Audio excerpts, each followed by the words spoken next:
Eu sou André Leme Fleury. Seja bem-vindo à nossa web aula sobre Design Thinking. Nessa aula, vamos apresentar para você uma abordagem diferente, que tem como objetivo desenvolver produtos e serviços aplicando uma metodologia que pensa fora da caixa. Em outras palavras, uma metodologia que tem como foco analisar a realidade usando diferentes perspectivas, diferentes lentes, de forma a chegar em soluções que não seriam as soluções tradicionais, que seriam obtidas usando as metodologias mais convencionais. O ponto de início de um projeto que vai aplicar a abordagem do Design Thinking é a identificação de um Wicked Problem. Mas então, o que é um Wicked Problem? Bom, um Wicked Problem é essencialmente um problema mal definido, ou seja, um problema que não possui apenas uma solução. Na verdade, as soluções possíveis para um Wicked Problem dependem da forma como você definiu esse problema. Ainda confuso? Então vamos explicar usando o conceito oposto de um Wicked Problem, ou seja, um Tame Problem, um problema bem definido. Por exemplo, um jogo de xadrez é um problema bem definido. Em outras palavras, para cada combinação de peças no tabuleiro, existe um número finito de possibilidades de jogada e cada jogada vai causar um impacto diferente, porém previsível no desenvolvimento desse jogo. Logo, um jogo de xadrez é um problema definido, possui um número finito de soluções. E, por esse motivo, o melhor jogador de xadrez do mundo atualmente é um computador. Um Wicked Problem, por sua vez, é um problema que não tem uma solução definitiva. Isso vale principalmente para os problemas relacionados com estratégia, para os problemas relacionados com a formulação de políticas públicas ou, por exemplo, para o desenvolvimento de novos produtos e serviços inovadores, que é onde tem início o Design Thinking. Por exemplo, como estimular o desenvolvimento de inovações na indústria é um Wicked Problem, ou seja, possui infinitas soluções. Estimular as pequenas empresas tecnológicas, estimular as grandes empresas de capital misto, ou então adotar políticas de incentivo para o agronegócio, são todas soluções para esse único Wicked Problem. E qual a solução correta? Na verdade, todas são válidas, depende de como o problema é proposto e como ele será abordado. Algumas propriedades importantes de um Wicked Problem foram apresentadas pelo Rittel e pelo Weber e incluem: primeiro, para cada Wicked Problem é essencialmente único. Não existe outro problema que tenha exatamente a mesma formulação no mesmo contexto de análise. Segundo, não existe uma formulação definitiva para um Wicked Problem. Em outras palavras, ele pode ser formulado de diferentes maneiras, muitas vezes, e todas elas estarão certas. Terceiro, um Wicked Problem não tem critério de encerramento. A gente precisa definir quando o problema já foi suficiente formulado e explorado.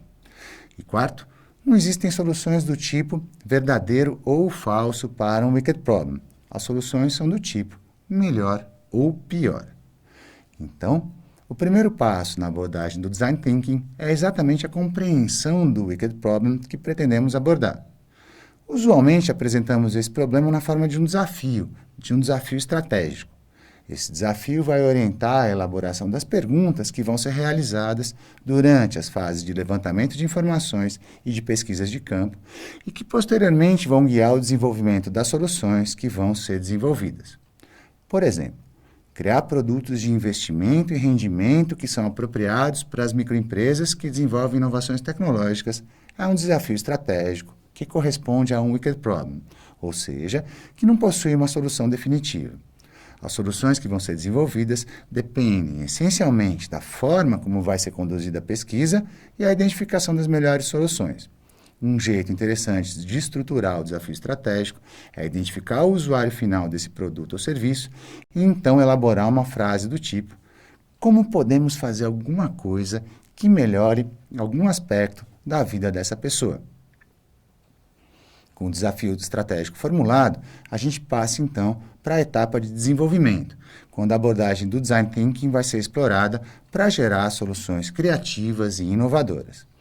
O objetivo maior é combinar as habilidades e as técnicas de um bom designer para identificar soluções que correspondem aos desejos e necessidades dos usuários e que são viáveis tecnicamente, ou então que têm como objetivo estabelecer estratégias de negócio que são capazes de converter soluções em valor para o cliente e em oportunidades para o mercado. Normalmente, a abordagem do Design Thinking inclui 3 fases principais. Primeiro, a imersão, quando o designer busca compreender profundamente a realidade dos seus clientes e quais são os diferentes impactos do desafio estratégico na vida dessas pessoas. O resultado dessa etapa são os diferentes requisitos que a solução tem de atender, ou seja, quais os problemas que a solução vai ter de ser capaz de resolver. As técnicas que usualmente são utilizadas nessa etapa de imersão incluem a análise de documentos, as entrevistas e a pesquisa etnográfica, ou seja, tentar viver exatamente como vive o seu usuário. A segunda etapa é a etapa de geração de ideias, ou seja, dado um conjunto de necessidades e de vontades do usuário que foram levantados na etapa anterior, quais são as soluções possíveis e que vão ser capazes de resolver os problemas Wicked a partir dos quais a gente iniciou o projeto de desenvolvimento? As técnicas que normalmente são aplicadas nessa etapa incluem a geração de critérios que vão direcionar as soluções, a estruturação de personas para estereotipar os diferentes tipos de usuários e a geração de mapas mentais e a realização de brainstorms.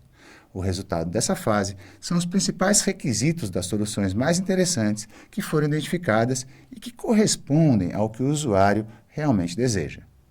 Finalmente, a etapa de prototipação vai transformar essas ideias de solução em protótipos, que sejam capazes de ser avaliados pelo usuário, que vai então decidir se a ideia é boa ou se ela é ruim. Existem várias maneiras de prototipar um produto ou um serviço, desde as mais simples, como por exemplo modelos em papel ou volumétricos, até as mais completas, como por exemplo a criação dos produtos mínimos viáveis, descrita pelo Eric Rice no livro A Startup Enxuta. E como tem que agir um empreendedor que deseja aplicar a abordagem do Design Thinking com sucesso? O Tim Brown, uma das mais importantes referências dessa área, apresenta algumas boas ideias para que você obtenha sucesso nessa empreitada. Primeiro, tem empatia, ou seja, considerar as diversas perspectivas a partir do ponto de vista dos diferentes usuários, procurando enxergar o mundo como eles enxergam. Segundo, trabalhar de maneira integrativa, ou seja, combinar complementaridades e contradições sem grandes preconceitos, buscando estabelecer novos conceitos. Terceiro, é preciso experimentar muito, ou seja, estabelecer questões que têm que ser respondidas ao longo do processo e explorar as restrições que estão sendo apresentadas para o projeto. Quarto, e muito importante, trabalhar em times multidisciplinares, ou seja, combinar visões diferentes, distintas, mas complementares. Por exemplo, incluir engenheiros, designers, psicólogos, artistas, economistas e biólogos no mesmo time em busca de uma solução única. E, por último, agir de maneira otimista. Em outras palavras, apesar da complexidade da proposta, sempre é possível obter uma solução, não importa quantas restrições estejam presentes. Então, essa foi a nossa aula sobre Design Thinking. Esperamos que você tenha gostado. A gente particularmente anda bastante encantado com essa abordagem. Como você deve ter observado, existem diversas maneiras de aplicar o Design Thinking. O importante, então, é identificar o seu problema Wicked, formular o desafio estratégico e percorrer as 3 etapas principais: imersão, geração de ideias e prototipação. Boa sorte nesse novo processo e até mais!